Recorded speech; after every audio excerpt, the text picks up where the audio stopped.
سے ایسے فیملیز ہیں جن کے خاندان کے ایک فرد مسنگ ہے یا دو فرد مسنگ ہے. ہمارے ڈیمانڈ بس یہی 2 چھوٹے سے 3 چھوٹے سے مطالبات ہیں کہ یہ مطالبات قبول کیے جائیں کہ ہمارے مسنگ پرسنس کو اس طرح شہید کر کے ان کی لاش کو اس طرح مسخ کر کے پھینکنا چھوڑ دیں، کیونکہ ان کو پہلے سے مسنگ کرتے ہیں، پھر بعد میں جب ان کو مار کے پھینک دیتے ہیں تو یہی پھر کہتے ہیں کہ یہ دہشت گرد تھے، اسی لیے ہم نے ان کو مارا تھا. اگر یہ دہشت گرد تھے تو ان کا ڈیٹا پہلے سے آپ کے پاس کیوں جمع ہے؟ اگر ضعیف دہشت گرد تھا تو اس کا ڈیٹا 7 مہینے سے 6 مہینے سے ماما کے کیمپ میں اس کی بہن نے کیوں جمع کیا تھا؟ اگر شہزاد دہشت گرد تھا تو اس کا ڈیٹا وہاں پہ کیوں جمع تھا؟ یہ تو آپ لوگوں کو پتہ ہے کہ ان سب کے ڈیٹا آپ لوگوں کے ہی پاس جمع ہیں.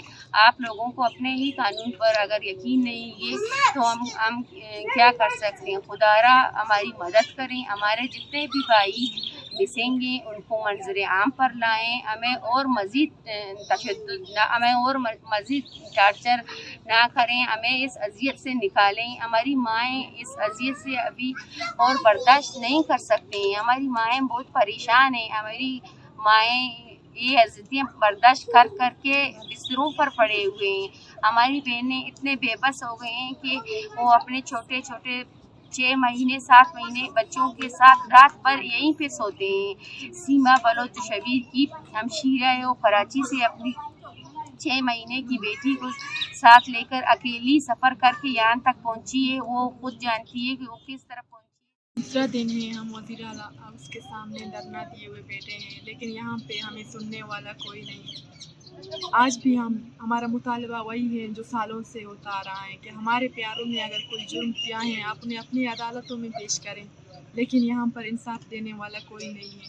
ہم یہاں پر دھرنا دیے ہوئے بیٹھے ہیں وزیر اعلیٰ ہاؤس کے سامنے، لیکن یہاں پہ سننے والا دیکھنے والا کوئی نہیں.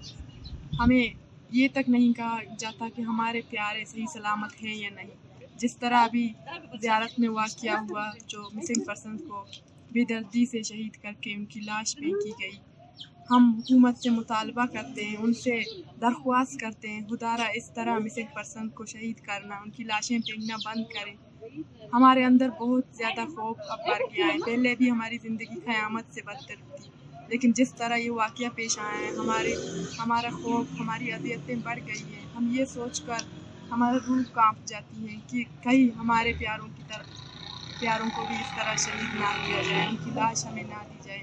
ہم حکومت سے اپیل کرتے ہیں، آرمی چیف پاکستانی حکومت سے اپیل کرتے ہیں کہ ہمیں ہمارے پیارے صحیح سلامت لوٹا دیں. ہم یہاں پر دھرنے میں بیٹھے ہوئے ہیں، جب تک ہمارے پیاروں کے بارے میں ہمیں نہیں بتایا جاتا، ان کو بازیاب نہیں کیا جاتا، ہم یہاں پر بیٹھے ہوئے ہیں جب تک ہمیں انصاف نہیں ملتا. میں سائرہ بلوچ، لاپتہ آصف اور رشید بلوچ کی ہمشیرہ.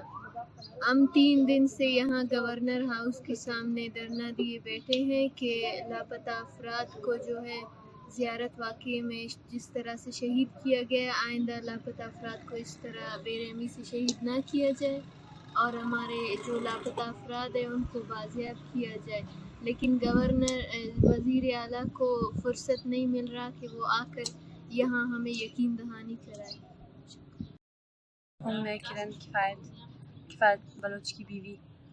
ہم یہاں پہ گورنر ہاؤس کے سامنے بیٹھے ہیں 3 دنوں سے، لیکن ہمارے پوچھنے کے لیے کوئی نہیں آ رہا کہ ہم یہاں پہ کیوں بیٹھے ہیں.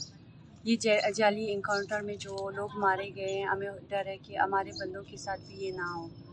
ہم یہاں پہ بیٹھے اپنے پیاروں کی بازیابی کے لیے، اور ہمیں پوچھنے والا اب تک کوئی نہیں ہے کہ ہم یہاں پہ 3 دنوں سے کیا کر رہے ہیں. ہمارے چھوٹے بچے ہیں، وہ سب بیمار ہیں. ہمیں سڑک پہ بہت مسئلہ ہو رہا ہے، لیکن کوئی ابھی تک آنے والا نہیں ہے.